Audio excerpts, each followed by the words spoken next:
हरि ओम। श्री लक्ष्मी नारायणाभ्यां नमः। प्रणाम दर्शक बंधु, आपण मानक पुणी थे स्वागत जनाऊँगी प्रमेय न्यूज सेवान श्रीमद गीता भागवतर आध्यात्मिक श्रेणी श्रीमद भगवत गीता पूर्व पर्यायर आम चतुर्थ अध्याय शेष करते। आज पंचम अध्याय प्रभुंकर दिव्यवाणी कर्म संन्यास योग, ये जो साधन ये जो योग किभली भाव सकाम कर्म को मनुष्य वर्जन करिवो, केवल शरीर यात्रा पाई जेतिकी आवश्यक सेतिकी करिकरी से विषय कहउछंती। तेबे आरंभ करिबा पंचमोध्याय अथ पंचमोध्याय प्रथम श्लोक। श्री अर्जुन उवाच संन्यासं कर्मणां कृष्ण पुनर्योगं च संससि यत्श्रेयाय त्वयोरेकं तन्मे ब्रूहि सुनिश्चितम्। अर्जुन कहउछंती संन्यासम कर्मणां कृष्ण, कहले हे कृष्ण हे प्रभु, कर्मणां संन्यासम, ये समस्त कर्मर संन्यास माने त्याग परित्याग परिवर्जन। एक कहउछंती ए कर्म कर्म मानंकर परित्याग कर, पुनः योगम च संससि, पुणी ज्ञान योग को अपर पक्षरे संससि प्रशंसा करुच। एपटे कौच कर्म त्याग कर कर्मर संन्यास, एपटे ज्ञान योग प्रशंसा करुच। तेणु अर्जुन का मनर शंका संशय होइछि, कहले जत श्रेय एकयोः एव, कहले एतयोः एकयोः, एई दुईटिरु कर्म संन्यास ए समस्त कर्म को त्याग करी ज्ञान योगर ज्ञानर अभ्यास, ये जो जोड़िए कथा आपण उपदेश दौरान, कहले जदि कर्म को त्याग करी तेरे मत युद्ध में कहीं युद्ध भली घोर कर्म कहीं नियोजित कर कहते कर्मणाम संन्यास, तेरे कहीं युद्ध गोटे कर्म मत ए कहीं नियोजित कर पक्ष ज्ञान योग को प्रशंसा करें। दुईटिरु एतयोः जत् श्रेय जत् श्रेयस्करा मन्यसे, जोटा श्रेय मन करती तन्मे ब्रूहि सुनिश्चितम, मत निश्चित करके गोटे साधन कहतु, गोटे जोगर गोटे उपाय कहतु। मु दुईटी जोग मध्य गोटे त्याग गोटे साधन, गोटे संन्यास गोटे परित्याग आ गोटे परिग्रहण, मु कोटा करी मते से गोटे निश्चित रूप से बोलंतु कहतु।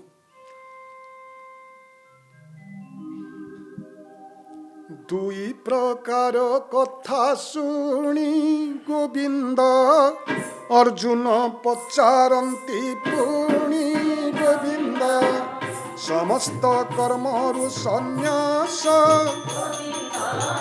जदि तुम्हार उपदेश, कर्म जोगर गुण गाई प्रशंसा कर कहीं पाई, केउटी एथिरु महत कुह के सब समुचित गोविंद गोविंद।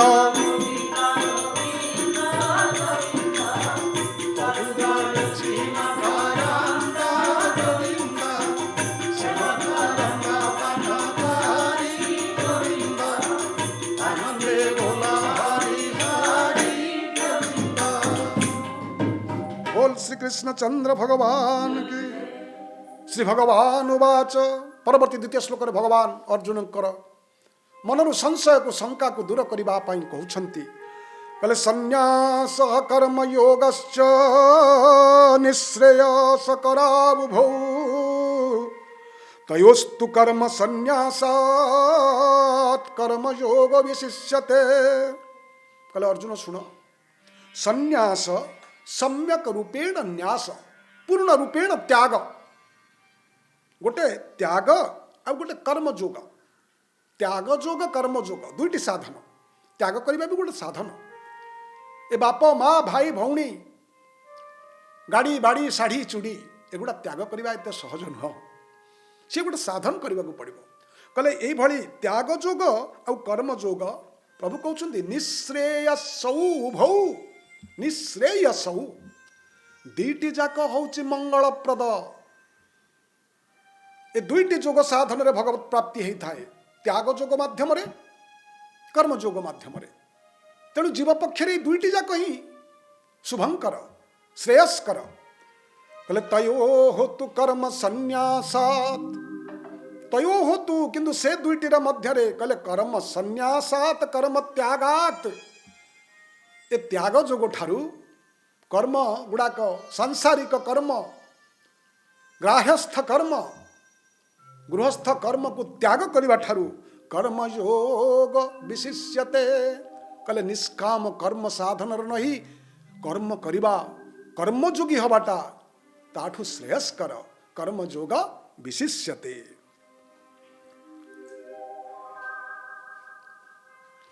कुहन्ति प्रभु चक्रपाणि कर्म संन्यास नीतिवाणी करमे अबा वैरागे शुभ कल्याण विनियोगे केवल एति कि अंतर करम जदि हित कर काम न लोभ जेबे नहीं संन्यास ठारू श्रेयसे श्री हरि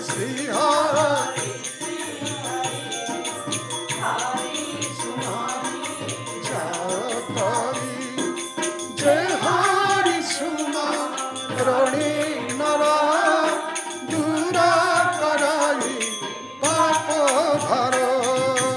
बोल श्री कृष्ण चंद्र भगवान की। तेरे सही तृतीय श्लोक अर्जुन को कौन उत्तर दौरान कहले ज्ञेय स नित्य सन्यासी यो न द्वेष्टि न कांक्षति निर्द्वंद्वो हि महाबाहो सुखम बंधात् प्रमुच्यते। कहले ज्ञेय जानिय जान अर्जुन गोटे कथा सहतु नित्य सन्यासी। तेरे सन्यासी क्या कहवा ए चिता तिलक जटाजुट बढ़ाई देले कौन जन सन्यासी हो जाए।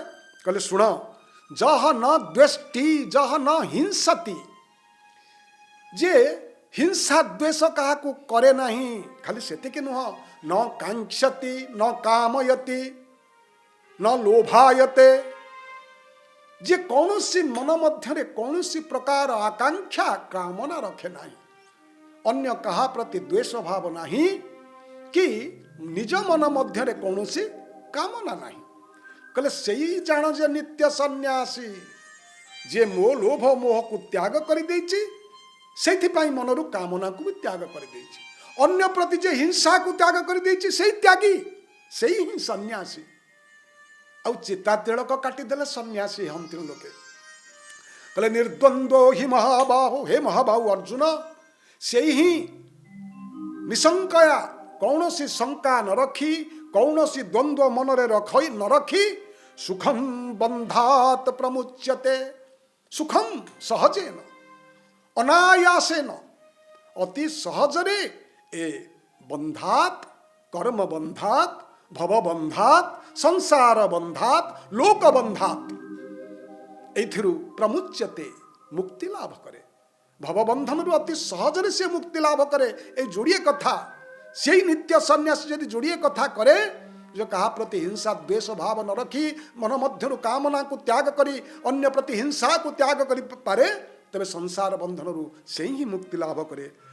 आशा आकांक्षा जार नहीं न करे हिंसा द्वेष जेहि निराशी समभाव गुण सुज्ञानी बोली ताकू जान दुविधा चिंता शून्य से ही चिर सन्यासी ताकू कही हे पार्थ बंधन रु से ही अति सहजे मुकुलाई गोविंद गोविंद जय हो मकरंद से